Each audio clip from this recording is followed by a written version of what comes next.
1 Samuel, capítulo 3, versículo 1.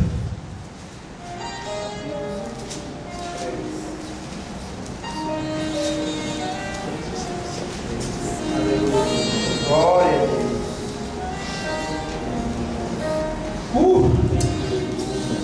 Há uma presença de Deus assim.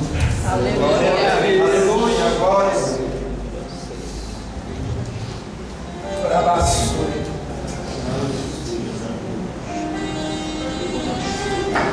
1 Samuel capítulo 3, e o versículo 1, a minha Bíblia diz assim: E o jovem Samuel serviu ao Senhor perante Eli, e a palavra do Senhor era de muita valia naqueles dias. Não havia visões manifestas. E sucedeu naquele dia que, estando Eli deitado no seu lugar, e os seus olhos começavam já a escurecer, e não podia ver. E estando também Samuel já deitado, antes que a lâmpada de Deus se apagasse no templo do Senhor. Eu vou ler de novo. Você precisa gravar isso. Antes que a lâmpada de Deus se apagasse. Aleluia. Glória a Deus. O Senhor chamou a Samuel e disse a ele. O Senhor chamou Samuel e disse a ele: Eis-me aqui. Amém. E correu a Eli e disse: Eis-me aqui, porque tu me chamas? Mas ele disse: Não te chamei eu, torna a deitar-te. E foi e se deitou. E o Senhor tornou a chamar a Samuel outra vez. Samuel se levantou e foi a Eli e disse: Eis-me aqui, porque tu me chamas? Mas ele disse: Não te chamei eu, filho meu, torna-te a deitar. Porém Samuel ainda não conhecia o Senhor, e ainda não lhe tinha sido manifesta a palavra do Senhor. O Senhor, pois, tornou a chamar Samuel a terceira vez, e ele se levantou e foi a Eli e disse: Eis-me aqui, porque tu me chamaste. Então entendeu Eli que o Senhor chamava o jovem Samuel. Pelo que Eli disse a Samuel: Vai-te deitar, e a ser que se te chamar dirás: Fala, Senhor, porque o teu servo ouve. Aleluia. Aleluia. Glória a Deus. Então Samuel foi e se deitou no seu lugar. Então veio o Senhor a ele. Então veio o Senhor e ali esteve. E chamou como das outras vezes: Samuel, Samuel. E disse Samuel: Fala, porque o teu servo ouve. E disse o Senhor a Samuel: Eis que vou fazer uma coisa em Israel, a qual todos os que ouvir lhe tirarão ambos os ouvidos. Aleluia. Fale conosco, Senhor, Glória a Deus. de forma clara, concisa e impetuosa. Amém. Que ninguém saia do nosso meio da mesma forma que entrou, Em nome de Jesus. mas que o teu Espírito nos dê uma porção dobrada, recalcada, sacudida e transbordante. Que possamos ser cheios e que possamos sair daqui melhores do que quando entramos. Fica conosco em nome de Jesus. Sente-se.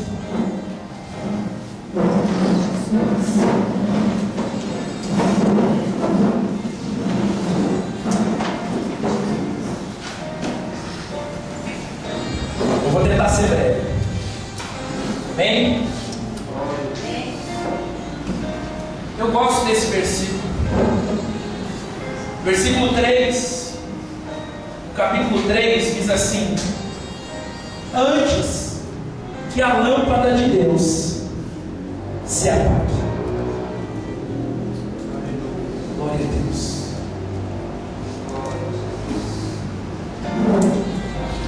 Aleluia. Deus nunca vai parar onde nós paramos. Deus nunca vai parar onde os nossos conceitos de Deus param, aonde a nossa teologia, aonde a nossa criação cristã, aonde os nossos conceitos formados ao longo da vida param.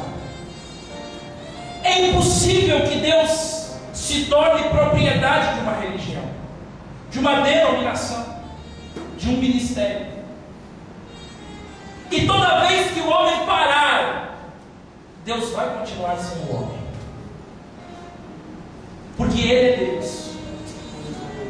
Sustenta a palavra, sustenta o mundo pelo poder da sua palavra, e nos sustenta pela palavra do seu poder. Foi assim toda a história da Bíblia. E quem sabe a Bíblia possa ser um dos livros mais resistentes ao longo dos séculos, exatamente porque trata de um Deus que não para onde os homens pararam. Quase todos os profetas da Bíblia, quase todos os grandes homens da Bíblia, as grandes mulheres da Bíblia pararam em algum momento. Mas toda vez que alguém para, Deus levanta outro para continuar. Diga isso para quem está do seu lado. Antes que a lâmpada se apague. O sacerdote nos dias de Samuel tinha uma única função.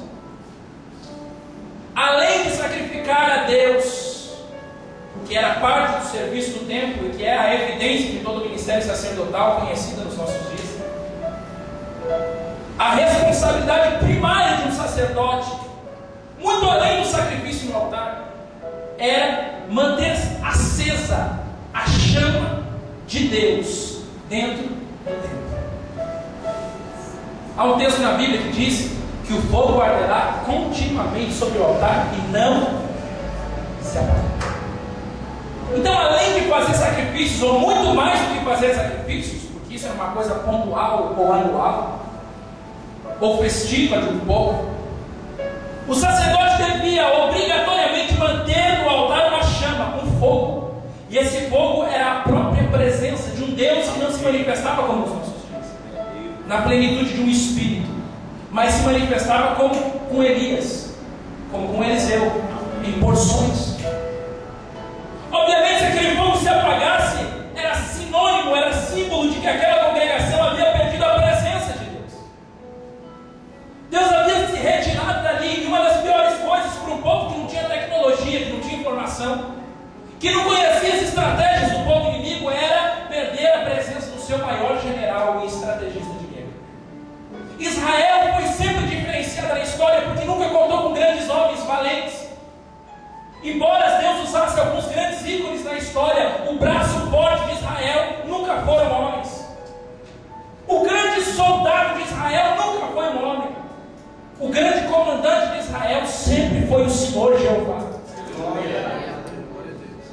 Então, apagar a chama de Deus no altar, no templo, era atestar que eles estavam fracos, disponíveis para ser vencidos, longe das estratégias, longe do comando, longe da presença. E nós aprendemos aqui alguns domingos atrás que o poder longe da presença acaba. Não foi isso que aconteceu com João Batista? Quando João Batista estava diante de Jesus, ele olha para Jesus e na autoridade que vem impetuosa de Deus, ele diz: eis o Cordeiro de Deus que tira o pecado do mundo. Mas quando João Batista é preso e levado agora para uma cela, para um cárcere, longe de Jesus, onde a sua visão não o alcançava humanamente, ele manda um dos seus discípulos, que ele vai visitar na prisão, perguntar ao mestre se era ele que devia esperar ou se ainda viria outro. Toda aquela unção de discernimento acabou, porque João Batista estava longe da presença. Longe da presença não existe poder. Aleluia. Longe da presença você vai ser um religioso. Longe da presença você vai ser um denominacional.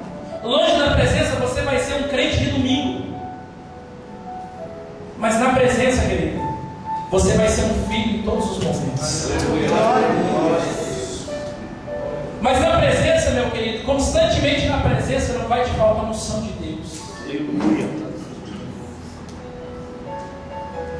Sabendo disso, Deus agora começa a levantar alguém para substituir um sacerdote chamado Eli. Por que Deus faz isso? Porque Eli parou. Eli já teve os seus grandes momentos com Deus. Eli ouviu a voz de Deus. Eli falou em língua certamente.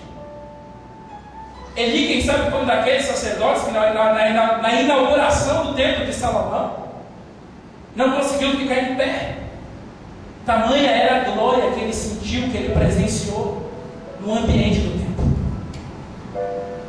Mas agora, passados os anos, Eli não consegue mais sentir a presença de Deus.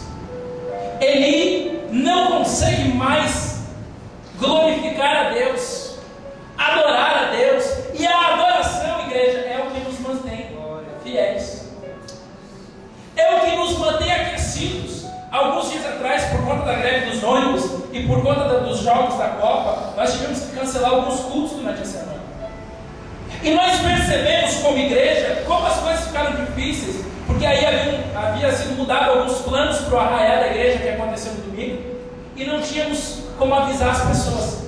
Afinal de contas, não tinha culto, a comunicação ficava mais difícil. Embora nós pudéssemos dizer, olha, cada um avisa os seus mais próximos, os seus mais chegados, ainda assim nós, como líderes da igreja, sabíamos que a informação não ia se tornar clara e não ia chegar a todos. Pensando nisso, o Espírito Santo falou comigo um dia desses, nessa semana, e disse: é por isso que eu necessito de congregação. Quando você está centrado para ouvir uma única palavra que sai do altar, a direção é uma, a visão é uma, o caminho é um só, e a vitória é conquistada. Mas quando você não se congrega, quando você deixa de estar onde Deus quer que você esteja, quando você deixa de fazer aquilo que Deus quer que você faça, então você vai para um lado e outro vai para outro. E aí a Bíblia diz que é bom que o homem não viva, porque se um cair, o outro. E nós, inclusive, gostamos de falar essa palavra só na hora de relacionamento, né? Mas isso também serve para a igreja. Quando nós deixamos de adorar, quando nós abandonamos a comunhão, quando nós paramos a congregação dos fiéis, a congregação dos que creem, a tendência é que nós venhamos a nos esquecer das coisas que Deus fez e falou. Foi assim em todo momento da história. Moisés subiu para cima do monte falar com Deus, o povo sem balizadores de direção, o que ele fez? Não se congregou mais, e por não se congregar, esqueceu tudo que Moisés já havia dito, e tudo que eles já haviam visto Deus fazendo. O que é que eles fazem então? Levantam o bezerro de ouro, sentem saudade das cebolas do Egito, querem voltar, porque acham que o deserto é pior do que a situação de escravidão.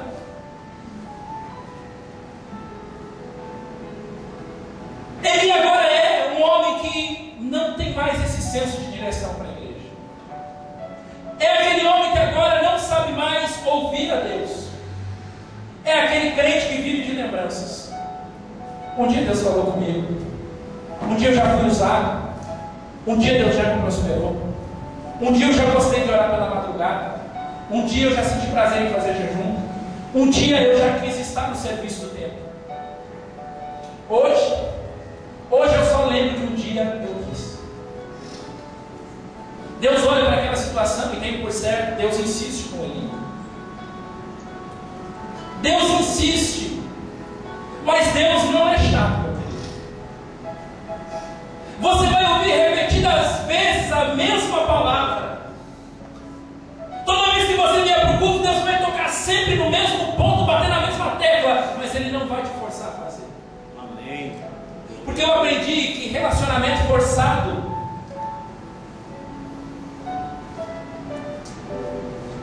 não é o relacionamento que Deus quer.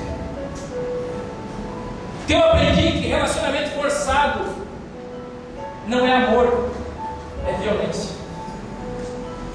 Deus não nos violenta, mas Deus não deixa de falar, Deus não deixa de insistir. Por isso que você vai ir para a boate, vai vir para a igreja e vai ouvir a mesma palavra. Poxa, mas que coisa chata. Cheia de igreja inclusiva, ia ser para mim poder ir para a balada, fazer pregação lá fora e vir para a igreja e achar que está tudo certo. Engano seu. Engano seu.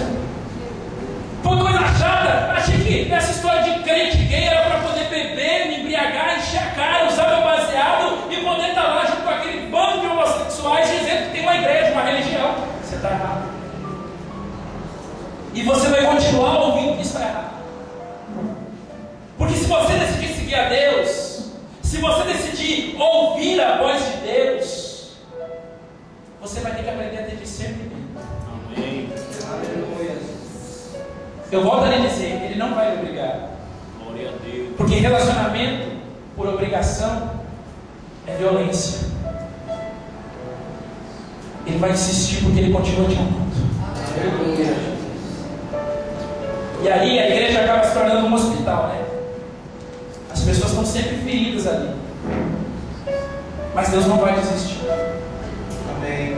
Só que o fato de Deus não desistir não quer dizer que Ele vai parar nos seus milímetros.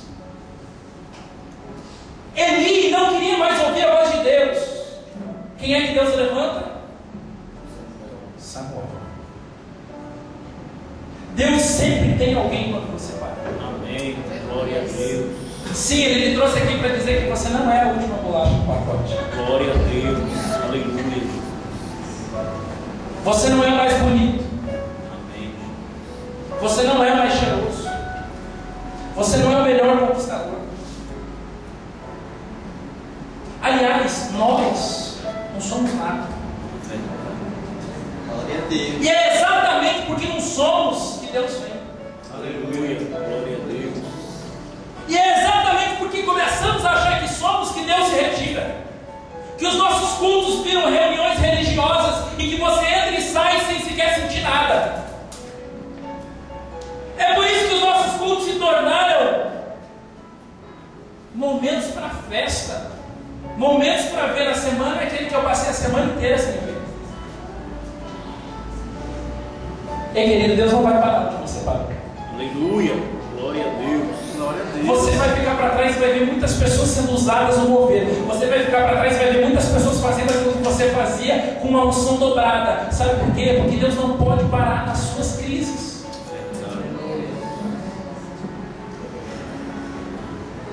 E olha o que acontece. Deus levanta Samuel. Só que Samuel não entende. E eu descobri que pior do que não entender é não ouvir. Porque quando você não entende, você tem a possibilidade de discernir. Quando você não entende, ainda há no mundo sobrenatural uma capacidade de Deus para abrir os seus olhos, como fez com Paulo. Fez com que as escamas caíssem dos seus olhos e ele começasse a enxergar aqueles que ele perseguia, e ele agora passa a ser perseguido. Mas quando você não ouve, como é que virá o entendimento? De que forma virá a voz de Deus para lhe revelar? Quando você não ouve, querido, você fala. E você crê e quer continuar crendo que é Deus que está falando. E aí eu vejo cada absurdo, meus queridos. Aí outro dia alguém chega para mim num aconselhamento e diz: pastor, eu sei que essa pessoa é uma pessoa de Deus para mim. Eu disse: por que você sabe? Deus falou com você. Ele falou: pastor, Deus disse isso, Deus disse aquilo. E indo na conversa eu disse, nós fomos conversando ali um pouco mais sobre relacionamento, e alguém me disse assim: mas fulano ainda não se separou da antiga ex dela. Não, mas eu vou orar. A pessoa me disse isso: pastor, eu vou orar para Deus separar. Eu disse: irmão, vou fazer macumba que está mais fácil. Mas Deus falou comigo, meu irmão, Deus não vai contra a sua palavra. E aí quando a gente não ouve a voz de Deus, a gente quer falar e quer dizer que é Deus que está falando. Você quebra a cara bonito. Porque Deus não se deixa escarnecer. Aquilo que o homem plantar, isso também. Você está entendendo? Ouça a voz de Deus. Entenda o que Deus está querendo dizer para você. Quando Deus chama Samuel, Deus chama porque a geração passada estava doente. E Deus não iria parar uma geração adoecida que não queria ser curada. Deus agora levanta a próxima geração. Eu disse isso para os líderes num culto outro dia de liderança. Deus não é Deus de nova geração, Deus é Deus de próxima geração. Tudo que Deus começou no meio do movimento pentecostal, no meio do movimento protestante, não parou em Martin Lutero, não parou em John Wesley, não parou em William Branham, não parou em Daniel Becker e Gunnar Wigg, fundadores da Assembleia de Deus do Brasil. Embora o movimento da glória que trouxe a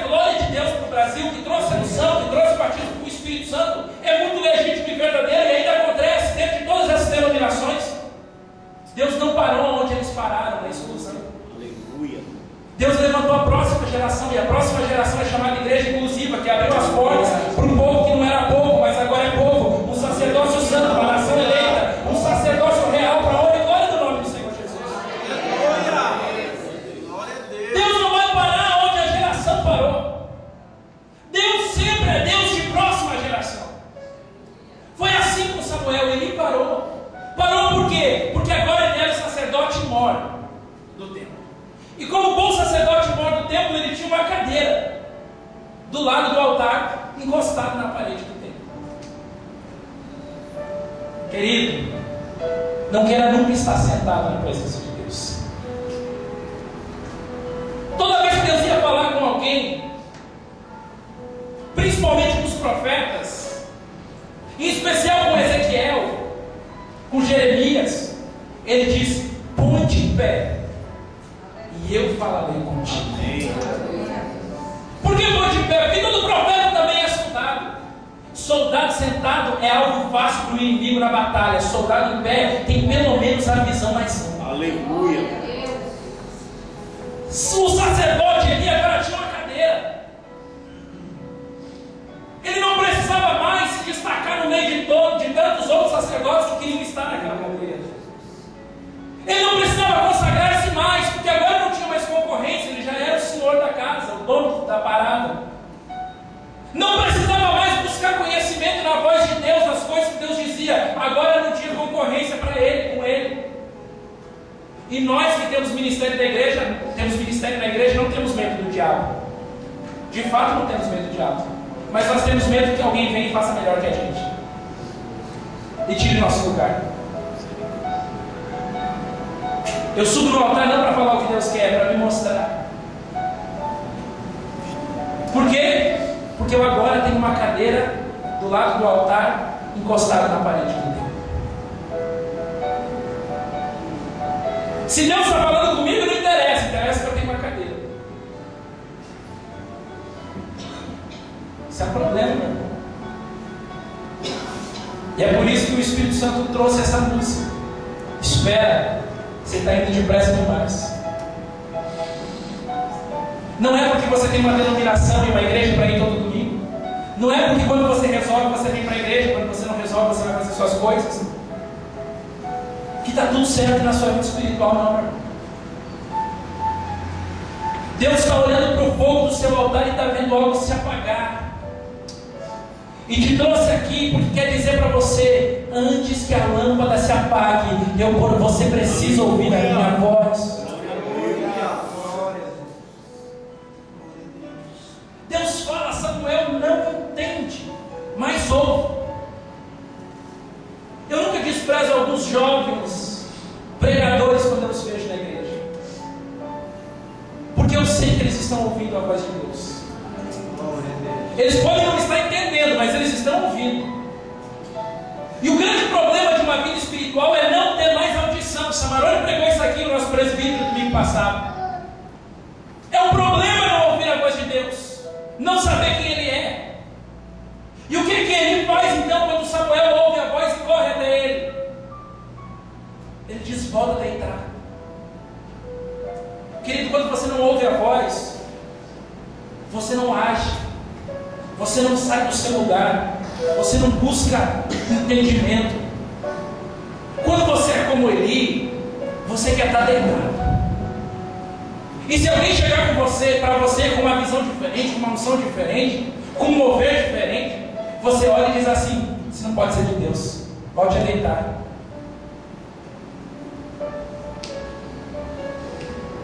É duro você estar do lado de pessoas que não têm visão espiritual. É duro você sonhar alguma coisa e quem está do seu lado não sonhar. Porque você nunca vai encontrar naquela pessoa a mesma direção. Então Samuel, como não entende, acha que o sacerdote tem a última palavra, porque ele é o mais velho, porque ele tem experiência, obedece a voz do sacerdote e volta a deitar. Mas quando o Espírito de Deus quer fazer alguma coisa, querido, ele começa a nos incomodar. Ele começa a nos incomodar. É por isso que alguns de nós estão ouvindo essa palavra aqui hoje, estão se sentindo tão incomodados, com vontade até de ir embora, olhando para o relógio. mexendo no WhatsApp, achando que o pastor está acreditando que você está com a Bíblia offline no celular. Mas eu vou lhe dizer uma coisa: é o Espírito Santo lhe incomodando. Aleluia. Glória a Deus. É o Senhor falando de novo contigo, lhe colocando na condição, lhe mostrando as duas condições: Eli ou Samuel. De repente Samuel se deita e ouve a voz de Deus de novo, corre para Eli. Quando ele chega no quarto, Eli está deitado do mesmo jeito, da mesma forma. E Eli olha para ele e diz: pode deitar, menina, não te chamei. Samuel vai e deita de novo. De repente a voz do Senhor lhe chama pela terceira vez. Quando ele chega diante de Eli mais uma vez, e agora a terceira, Eli se lembra. Quer saber se um crente está caótico espiritualmente? É quando ele se lembra.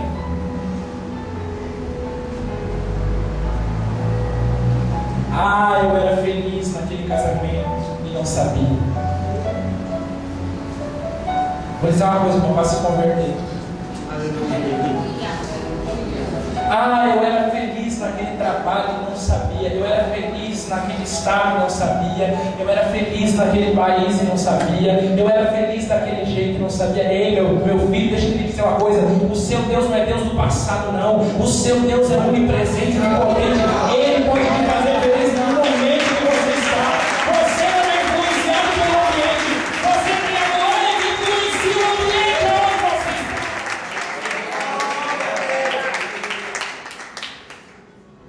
Deus não vai parar onde você está. É caótica a situação espiritual de Eli quando ele diz assim: sabe que me caiu a ficha agora? Samuel, quando eu era mais jovem, quando eu orava mais, quando eu jejuava mais, quando eu me dedicava a ouvir os pensamentos de Deus a meu respeito mais, eu me lembro que era desse jeito que Deus falava comigo. Eu me lembro que desse jeito era bom. Eu me lembro que desse jeito era relacionamento. E olha o que ele diz. Ele diz assim: vai, deita de novo. E se ouvires a voz do Senhor teu Deus, dirás: fala, porque o teu servo ouve. Aleluia. Eli sabia como Deus falava, e Eli sabia a resposta que ele deveria dar a Deus quando Deus falasse. Mas ele não ouvia. Ele não ouvia o que Deus falava. Querido, pare de achar que só foi naquele momento a sua felicidade. Como disse a pastora Regina outro dia aqui, o nosso Deus não é um Deus que sonha, não. O nosso Deus é um Deus que realiza. Pare de entregar de novo esse relacionamento para o diabo, como você tem feito, achando que só o outro tinha as condições sexuais que você gostava. Você não está entendendo que se coisas passaram na sua vida e não permaneceram, é porque Deus aprove a Deus tirá-las daí. Amém. Glória a Deus. Você não está entendendo que esse é o tempo propício para que o Senhor se manifeste na tua vida. Ele não é o Deus do passado. Na verdade, a nossa cabeça não consegue dimensionar Deus, porque no passado, no presente, no futuro Ele está. Mas Ele é tão Deus, Ele é tão Pai, que Ele cabe dentro da nossa realidade nesse tempo. E se esse é o dia que o Senhor fez, querido, então aprenda que nesse dia Deus tem algo para você melhor do que aconteceu lá no passado. É bíblico: comereis o melhor dessa terra. É bíblico: o melhor de Deus está por vir. É bíblico que o Senhor pensa a nosso respeito. E nós estamos cheios de milímetros. E aí, esses dias, conversando com alguns irmãos, nós chegamos a essa conclusão. Igreja, inclusive, é lugar que você não pode falar nada mais grosso para alguém, que a pessoa já está cheia de trauma, chorando, melindrosa. Querido, seja curado com relação às coisas que passaram. Amém. Glória a Deus. Pastor, mas você não sabe o que aconteceu ano passado, que foi abusado sexualmente. Ei, querido, seja curado quanto a isso. Seja curado quanto a isso. Pastor, minha família me pôs para fora de casa no ano passado. Querido, seja curado. Deus vai lhe dar uma família melhor, muito melhor que aquela. E aquela ainda vai ter que olhar para você e vai ter que lhe reconhecer. E vai ter que ver que nada daquilo que pensava a seu respeito era verdade. O que importa é a última palavra. E a última palavra não é da sua mãe, do seu pai que te amaldiçoou, não. A última palavra é de Deus. E Ele dá a última palavra de resposta e vitória sobre a nossa vida. Glória a Deus. Estava todo mundo enterrando a filha da viúva de Naim. A tradição judaica tinha que se velar o menino 3 dias. Por quê? Porque acreditava que em 3 dias a alma podia voltar ao corpo. Isso é uma crença do judeu. Então a mãe ficava velando no primeiro dia, velando no segundo dia, velando no terceiro dia. Todo mundo que passava naquele velório devia olhar para a mulher e dizer: mulher, não chore, esse é o primeiro dia. Aí passava o primeiro dia, chegava o segundo, alguém chegava e dizia: mulher, está difícil, mas não choras. Segundo a nossa tradição, ainda é o segundo dia. Passa mais um pouco, o segundo dia termina, começa a entrar no terceiro dia, e alguém diz: olha, está ficando mais difícil, mas ainda não chores. É o terceiro dia, até o final desse dia pode ser que a alma do menino volte nele. Termina o terceiro dia e nada acontece. O que a mulher faz? Coloca o menino no esquife e sai levando o cortejo fúnebre até as portas da cidade para enterrar. Enterrar o seu sonho, enterrar e começar a viver as lembranças do passado. Como era bom quando meu filho estava vivo, quando tinha comunhão. Só que no meio do caminho, quando o cortejo fúnebre vinha atrás do esquife, do caixão, a Bíblia diz que aquela mulher encontra-se com Jesus. Quando ela se encontra com Jesus, é engraçado. Jesus é engraçado. Jesus tem um senso de humor ótimo. Porque já faziam 3 dias que estavam velando aquele menino. Jesus para na frente do cortejo fúnebre, obriga o cortejo fúnebre a parar também. Porque ele fica no meio do caminho. E ele olha para a mulher e diz: mulher, não chores. Ah, meu irmão, se tivesse um desses rebeldes que gostam de queimar ônibus por aí, ia dizer para Jesus: ih, chegou atrasado, viu, Jesus? Sai do caminho que nós vamos passar. Chegou atrasado porque há 3 dias todo mundo diz para ela: não chores, ainda é o primeiro dia. Não chores, ainda é o segundo dia. Não chores, ainda é o terceiro dia. Só que Jesus se aproxima do esquife, toca no menino e levanta o menino. Deixa eu lhe dizer uma coisa: todo mundo pode ter falado alguma coisa, mas a última palavra, a palavra que resolve, a palavra que dá solução, a palavra que dá direção, ainda é do Senhor Jesus na tua vida. Ele não tem o seu memória nem o seu passado. Ele tem uma última palavra para liberar sobre você nessa noite. A última palavra de Deus. Agora Samuel, quando Deus fala, ele segue a instrução e ele diz: fala, porque o teu servo ouve. Quando você ouve, Deus fala. Sabia disso? O problema é que nós queremos colocar Deus nas nossas orações só da manhã, ou só antes das refeições, ou só quando vamos dormir. E ainda não entendemos que o Espírito Santo ele está conosco andando na rua, andando de carro, pegando o elevador, subindo a escadaria, sentando lá na cadeira do trabalho, abrindo a área de trabalho do seu computador. Ele está com você quando você vai tomar banho, quando você vai se deitar, quando você está com o seu namorado, com o seu companheiro, a sua companheira, ele também está ali. A cada instante, aqueles que vivem em relacionamento sabem que podem se comunicar com o Espírito Santo.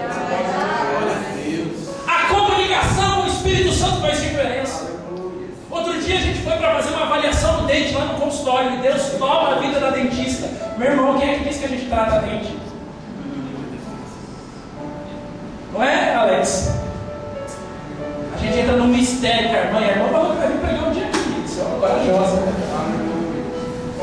Você está entendendo, querido? Quando você anda com o Espírito Santo, até o seu dente fala de Deus. Deus usa até o dente quebrado para falar o que ele quer falar com você, não é, Alex? Quando Deus quer falar com você, meu querido, Ele usa dentista, usa o médico, usa aquele que você não conhece, usa aquele que você conhece também. Quando Deus quer falar com você, se você estiver sensível e se a tua posição for a posição de Samuel, fala que o teu servo ouve, ele fala. Ele dá a direção. Sabe por que você está perdido ainda? Porque você não ouviu Deus. Você ouviu todo mundo, você ouviu seu melhor amigo. você acha que ele é um cara entendido, sábio. Você ouviu Sócrates, Platão. Você ouviu seu psicólogo. Mas você ainda não gastou tempo com Deus em oração. E aí, querido, a palavra de ninguém tem resolvido a tua vida. Eu descobri que a gente não deve perguntar o porquê nasceu. Melhor, a gente não deve perguntar o porquê está vivo. A gente deve perguntar o porquê nasceu. Porque aqui ainda é muito vago.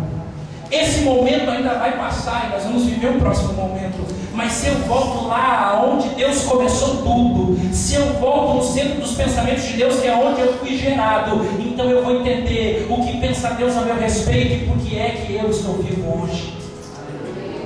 O problema é que nós queremos ocultar essa verdade porque tem filosofias aí que são mais bonitas que a Bíblia. Porque tem religiões aí que dizem para você coisas mais belas, mais agradáveis. Dizem para você que até os mortos você pode se comunicar.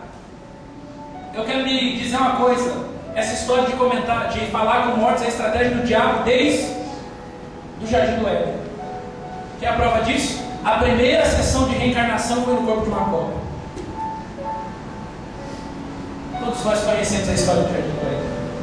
E nós aqui estamos nos enganando, nos iludindo com aquilo que o diabo está falando, com as falácias do diabo, porque lá é melhor, porque servir a Deus implica renúncia, implica parar e dizer, fala que o teu servo ouve, porque seguir a Jesus não é só vir para um culto como esse e dizer, Deus, eu preciso de um carro, depois é uma casa, ainda assim o Senhor tem de ir lá no meu chefe e dizer para ele, não aumento, com esse salário não está dando mais. Queridos, andar com Jesus é muito mais ficar quietinho do que falar. E eis aí uma dificuldade para nós, né, como afetivos. Que na primeira situação desgostosa, a gente quer logo dar uns bravos, como vocês dizem aqui. Quer logo mostrar que fala, que Vera verão.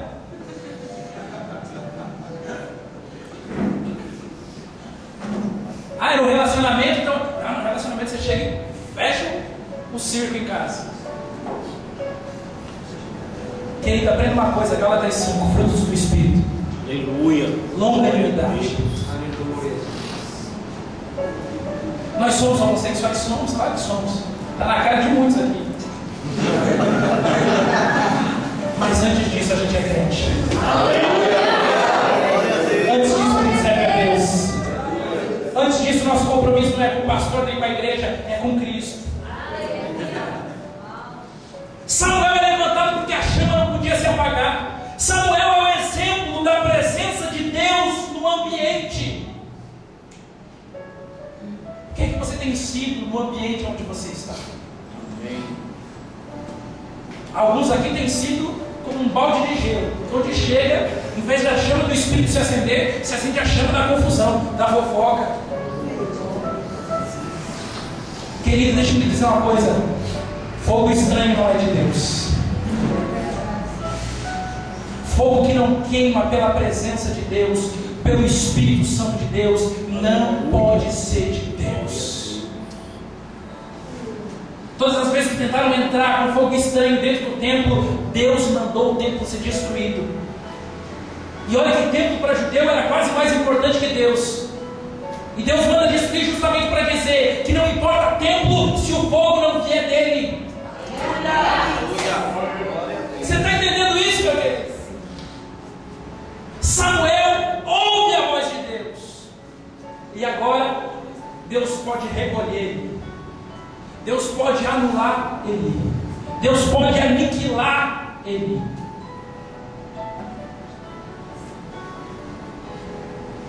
Querido, não queira ser aniquilado dos propósitos de Deus. Pastor, isso é possível? É. Tem crente na igreja, meu irmão, que a gente cansa de falar com eles. Então a gente começa a orar assim, como Paulo, dá vontade de orar como Paulo orou. Deus, eu entrego o espírito para ti e o corpo para Satanás.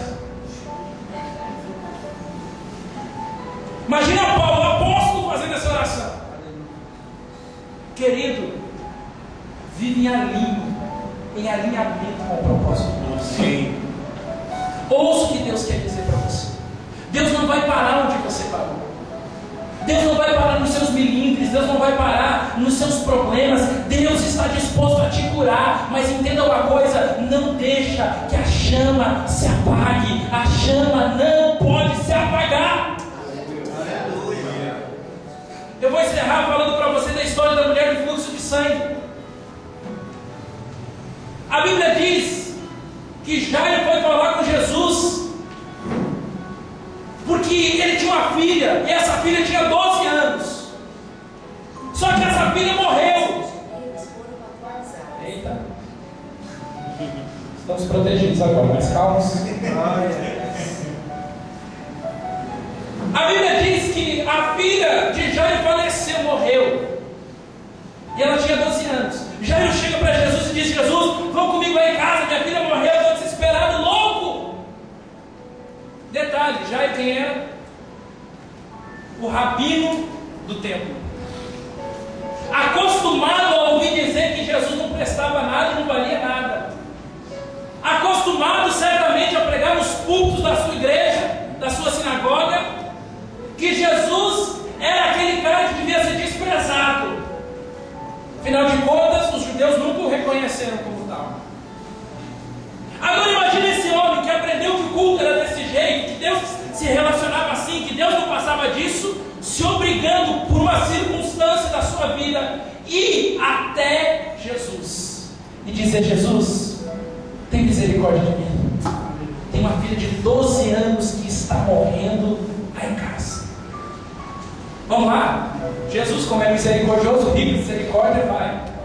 Só que no meio do caminho, quando uma multidão seguia, a minha Bíblia diz que uma mulher que também há 12 anos sofria de um fluxo de sangue, o parou e pelo meio da multidão ela toca na orla dos seus vestidos.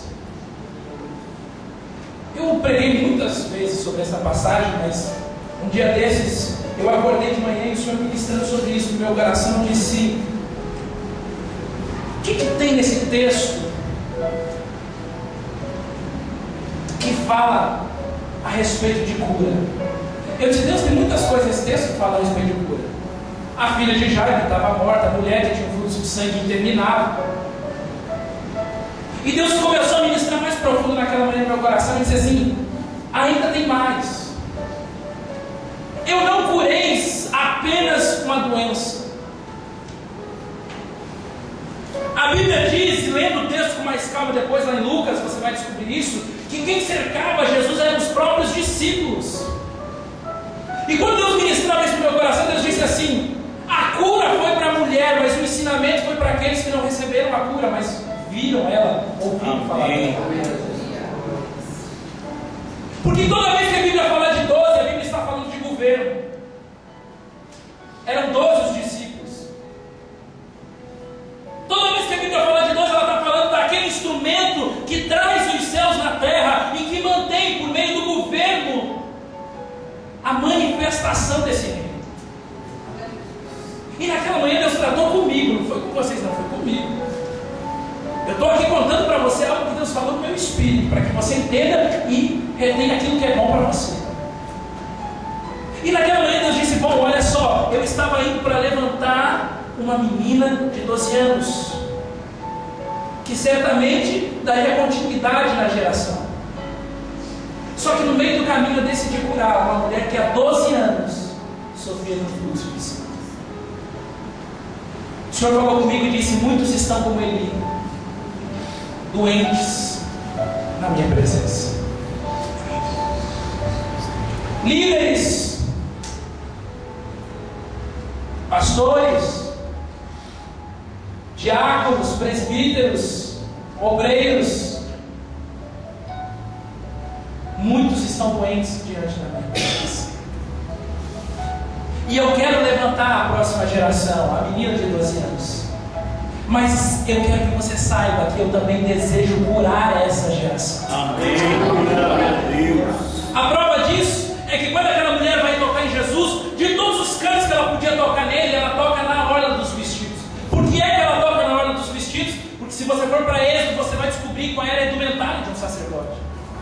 A indumentária de um sacerdote, entre todos as simbologias que tinha lá, uma delas, e quem sabe a mais forte era essa: na orla dos vestidos do sacerdote deveria ter um cordão azul que entrelaçava toda a orla do seu vestido.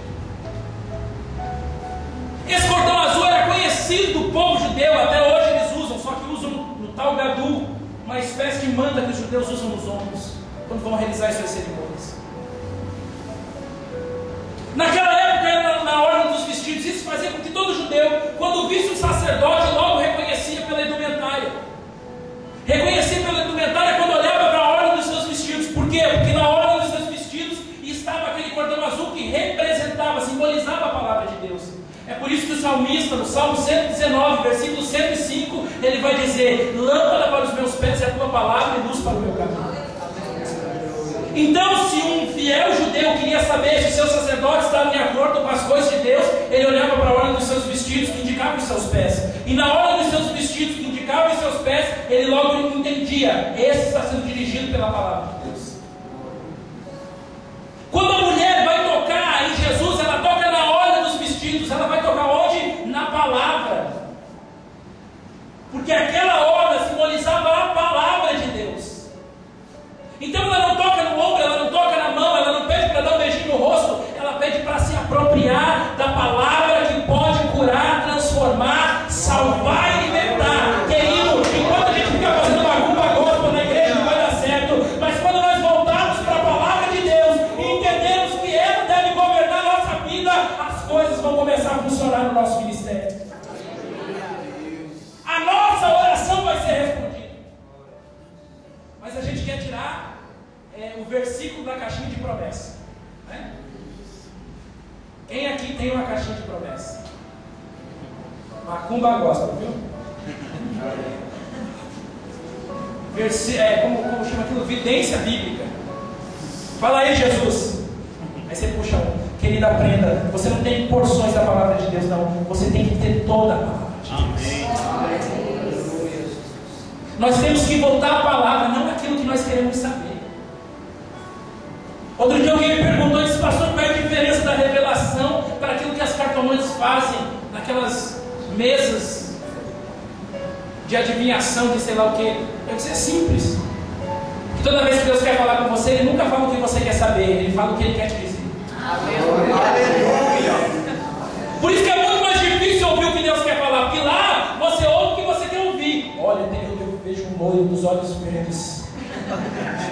Vejo que você está sofrendo por amor. Vejo que você está com problema financeiro. Aí quando você vem para Jesus, Jesus vai dizer: você precisa mudar. Sabe por que está com esse problema? Porque você está resistente à minha transformação na sua vida. Sabe por que você não está certo nem com loiro, nem com moreno, nem com gente nua? É porque você tem que ser melhorado, trabalhado, se quebrar a tua vida e fazer de novo. É a diferença da revelação. Isso é mais duro de ouvir. Isso bate na nossa humanidade, no nosso diploma da universidade, na nossa profissão bem-sucedida, e a gente olha e diz: eu? Imagina. Mas é com você mesmo coisa ruim. É você mesmo que acha que Deus é para os seus prazeres. Eu não sei pregar para consumidores. Eu só sei pregar para provedores. Embora Deus também seja um Deus desses do milagre urgente, que a Bíblia diz que Ele dá pão ao que tem fome. Mas eu só consigo pregar para aqueles que a Bíblia diz que Ele dá semente ao que semeia. Aleluia.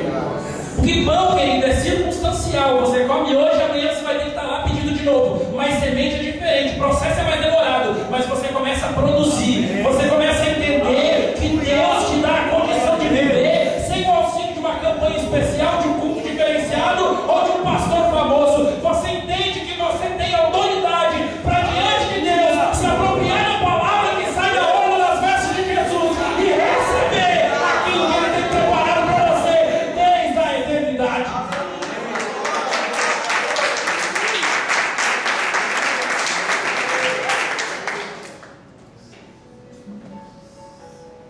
Qual é o modelo de vida que você quer hoje? Aleluia. Glória a Deus. Sabe qual é o modelo de vida que eu quero? Quinta-feira nós sofremos um outro assalto aqui.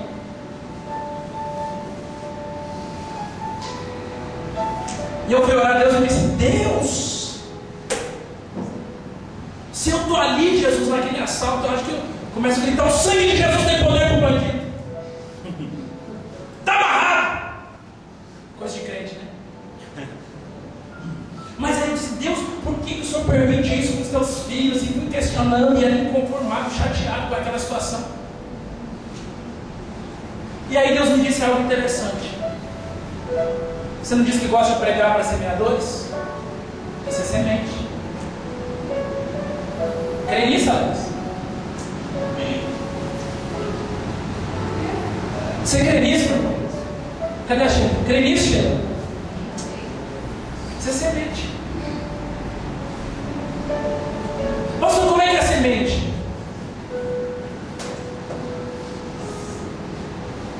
Porque Deus vai te dar um carro muito melhor do que aquele que foi levado. Porque Deus te deu uma certeza dele, do livramento dele, muito maior daquele que você ouvia falar. Não é assim, Sheila? A gente sempre ouve que Deus está livrando e protegendo, mas aí quando os caras entram, pegam a gente armado e fogem com a gente, e de repente você sai dentro do carro e os caras não conseguem dar um tiro, ainda sai perseguindo para ver se consegue resgatar. E não consegue dar um tiro, tendo arma e punho e tudo, você entende que aquele que habita no esconderijo do Altíssimo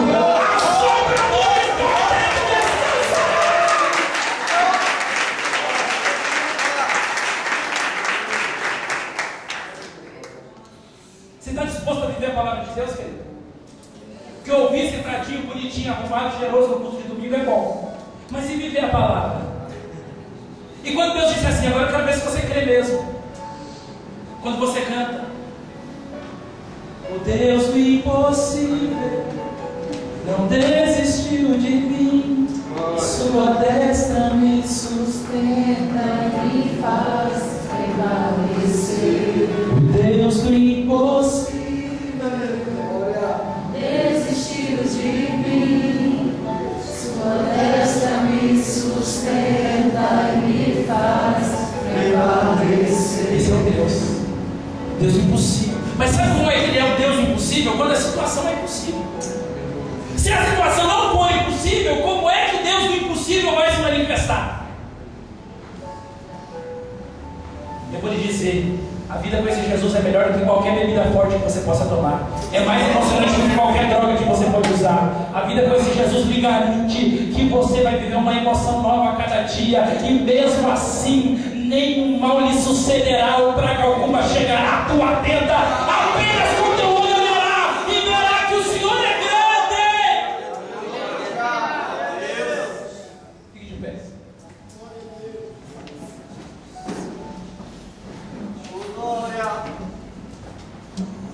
Se o Senhor viesse falar com você hoje,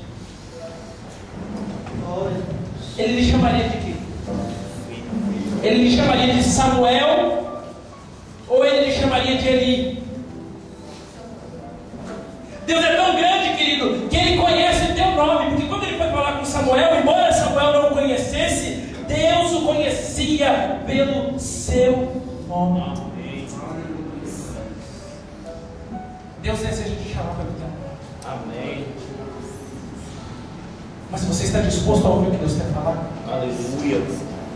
Farei uma coisa, disse o Senhor. Amém. Que os ouvidos dos que ouvirem tremerão. Glória a Deus. Sabe o que Deus estava dizendo? Eu quero mudar a história de Israel. Aleluia. Isso vai doer, Samuel. Isso vai causar em alguns desconforto, porque toda mudança gera desconforto. Mas Samuel, entenda, quando você está ouvindo a minha voz e seguindo o que eu te falo, não existe prejuízo. Aleluia. Não existe perdas. Querido, é muito melhor estar com Jesus. Glória a Deus. Feche seus olhos.